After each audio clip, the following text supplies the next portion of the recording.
হরে কৃষ্ণ। সেই শ্রীমদ্ ভাগবত মহাপুরাণ থেকে কিছু বলবার চেষ্টা করছি। সেই আত্মদর্শন, সেই সদ্বুদ্ধি, সেই সমতা ভাব, এসবের সংস্পর্শে আসতে হবে। এই সদ্গুরু এখানে একটা উল্লেখযোগ্য ভূমিকা আছে।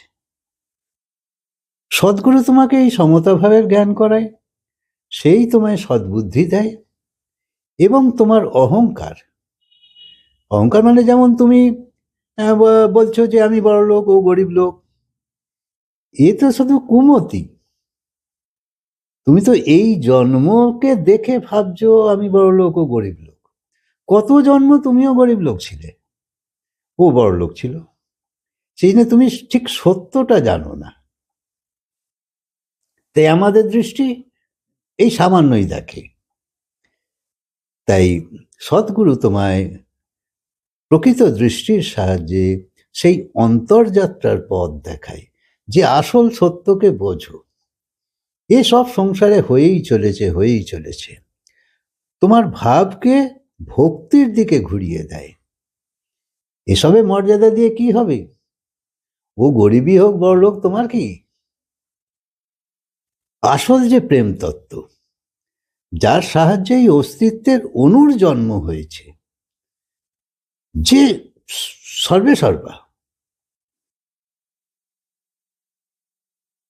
তার সঙ্গে তোমার পরিচয় খুব দরকার। এবং আমাদের জীবনে যে রিক্ততা আমরা অনুভব করি, তা পরমাত্মার প্রসাদে সব ভরে যাবে। যতক্ষণ না সেইখানে জুড়ছ, প্রকৃত রহস্যকে জানতে পারছ, ততক্ষণ তুমি আসলে পূর্ণ হচ্ছ না। তাই যে সংসারে যত কিছুই তোমার হয়ে যাক না কেন, তুমি কিছুতেই পূর্ণ হবে না।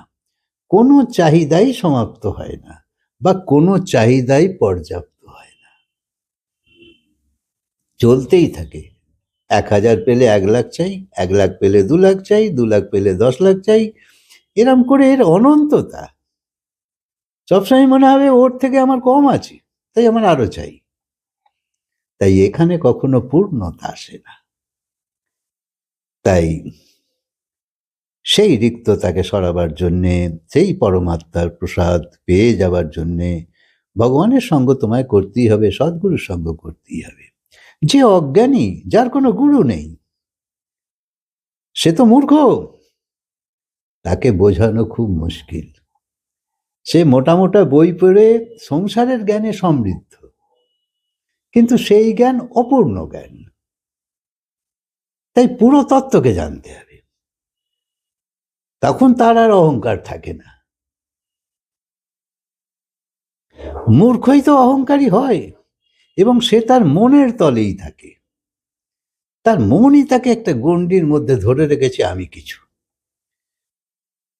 আর বলবে আমার কুল উঁচু, আমার জাতি উঁচু, আমার সমাজ উঁচু, আমার অর্থ অনেক, আমি এই, আমি তাই, আমার বিদ্যা অনেক, এই সব। তো এইরকম ভাবে নিজেকে উৎকৃষ্ট মানা আর অপরকে নিকৃষ্ট মানা, আর এরাম করতে করতেই জীবন কাটিয়ে দিয়ে একদিন মরে যাওয়া, কি পেলে? এই সংস্কার নেই, আবার আসবে। এই স্বভাব, অভ্যেস, দৃষ্টি, এসব নিয়েই তুমি আসবে আবার। এগুলো মরে না। তাই এমন এরকম ভাবে যদি জীবন কাটিয়েই যাও, সবাই তাই যায়, সেই জন্য জীবনের কোনো অর্থই হয় না। আর ভগবান শরীরের পর শরীর পাল্টে দিয়েই চলেছে। শরীর শুধু বদলে যায়। কারণ যতক্ষণ না তুমি সেইখানে জুড়ছো, ততক্ষণ সঠিকভাবে ভগবানের সঙ্গ তুমি পাচ্ছ না। যে সদ্গুরু পেয়ে যায়, যে তার কাছে এই ওঙ্কারের তত্ত্বকে জানবার চেষ্টা করে, যার আত্মার মূল তত্ত্বকে বোঝবার চেষ্টা করে, সেই পরমাত্মার মূল তত্ত্বকে বোঝবার চেষ্টা করে, সেই তো ওঙ্কারে প্রবেশ করে। সেই জন্য এখানে একটা জুড়ে থাকার নিরন্তরতা প্রয়োজন। তারপর তোমার সারা অহংকার, সারা ভেদ, সব আপনিই চলে যাবে। তুমি বুঝতেই পারবে যে আমি একটা কল্পনার বস্তু, ভগবানের কল্পনার বস্তু। আমায় যেরম বানিয়েছে, কালো মোটা রোগা ফর্সা অমুক তমুক যাই বানিয়েছে, আমি তো তাই হয়েছি। তাই নিরাকারের তলে যখন পৌঁছবে তখন দেখবে সব একই। আর আকারের তলে যতক্ষণ আছো ততক্ষণ ভাবছো আমি ফর্সা ও কালো। এটা আকারের তলে, তুমি নিজেকে নিজের আকারেই মানছো। তাই আকারের তলে যদি দেখো তাহলে তোমার ভেদ থাকবে, আর নিরাকারের তলে যদি দেখো যে সব একই, তখন তোমার ভেদ কোথায়? এই পঞ্চতত্ত্বের দ্বারা সমস্ত কায়া নির্মিত। পঞ্চতত্ত্ব মানে অগ্নি, পৃথ্বী, বায়ু, জল, আকাশ। এই পাঁচটা তত্ত্ব দিয়েই এই পৃথিবী গঠিত, এই শরীরও গঠিত। এই আকাশ, হাওয়া, জল, মাটি এবং অগ্নিতত্ত্ব, এই থেকেই সমস্ত কায়া নির্মিত হয়েছে। তো এর মধ্যে ভেদ কোথায়? দৃশ্যত ভেদ। দৃষ্টিতে আলাদা আলাদা দেখতে লাগে। যে বানিয়েছে তার কাছে সব একই। সে জানে একে এই বানিয়েছে, ওকে ওই বানিয়েছে, ওকে ওই বানিয়েছে, ওকে বানিয়েছে। আমি তো নিজে নিজে এরকম হয়নি, তার বানানো সৃষ্টি আমি।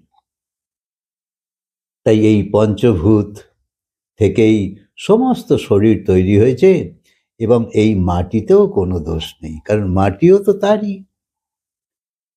তাই কুমোরেরও কোনো দোষ নেই, সে বানিয়েছে। তাই মাটিরও দোষ নেই, কুমোরেরও দোষ নেই। দোষ হচ্ছে তোমার দৃষ্টি অপূর্ণ, তাই। তাই তুমি কাউকে উঁচু ভাবছো, কাউকে নিচু ভাবছো, এটা তোমার বিচার। সেই পরমাত্মার জ্যোতি থেকেই তো সারা কিছুর সৃষ্টি। কে ভালো আর কে মন্দ, ভালো মন্দের জ্ঞান না থাকলে তবেই তো ভেদভাব আসবে। ভালো কাকে বলে, মন্দ কাকে বলে, আমার দৃষ্টিতে ভালো, ওর দৃষ্টিতে মন্দ।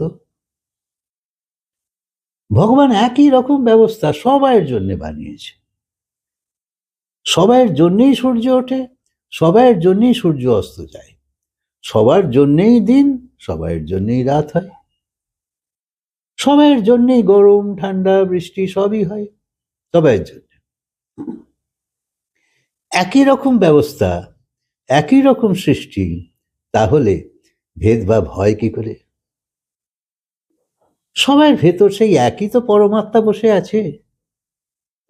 তাই আমাদের বোধপূর্বক এগুনো দরকার, এবং এই কথা তোমায় অনেক সাহায্য করবে। তাই এই কথার সঙ্গে জুড়তে থাকো, একে ছেড়ো না। তাই সমস্ত রকম ভেদভাব তোমার চলে যাবে, আর তার দ্বারাই সব কিছু হয়ে চলেছে এর বোধও তোমার হতে থাকবে। তার বিরুদ্ধে কেউ যেতে পারে না। হরে কৃষ্ণ। কথাকে আজকে বিরাম দিই, আবার বলবো।